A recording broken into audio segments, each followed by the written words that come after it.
Section 3. Note-taking study guide, page 134.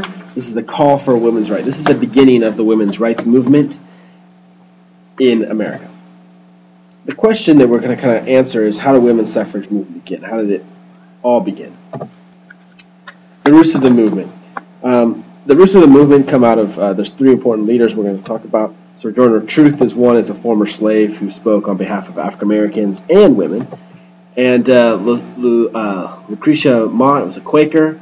It's a specific religious group. Activists in the anti-slavery movement, had organization and speaking skills. And the third person is Elizabeth Cady Stanton, and she wrote the Declaration of Sentiments, which we're going to look at in class.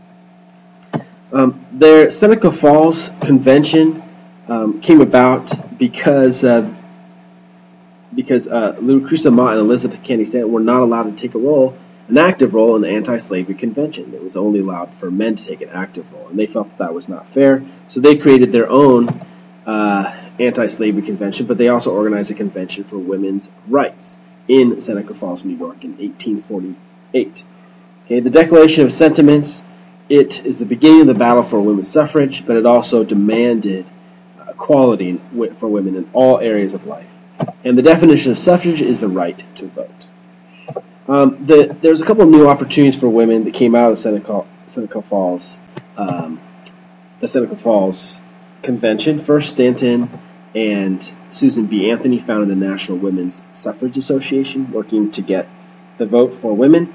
And in 1860, Stanton and Anthony convinced New York to pass a law protecting women's property rights, because before, women weren't allowed to really own properties in the same way that men were, depending on the state. Second, another opportunity was education.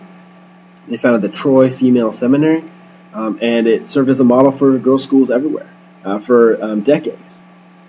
Mary Leon founded the Mount Hopley Female Cemetery, the first college for women in the United States. This was just the beginning of that.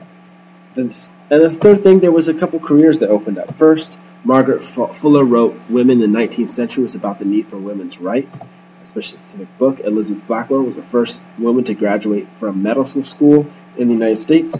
And Mary Mitchell was the first woman professor hired at Vassar College and the first woman elected to the American Academy of Arts and Sciences. So if you could turn in your textbooks to page 630 in your text, at the back of your textbook, and read Elizabeth Cady Stanton's Declaration of Sentiments, read through it, see what kind of things that they're demanding, and the reasons for the Declaration of Sentiments. It's modeled after the Declaration of Independence, so some of the language should sound kind of familiar.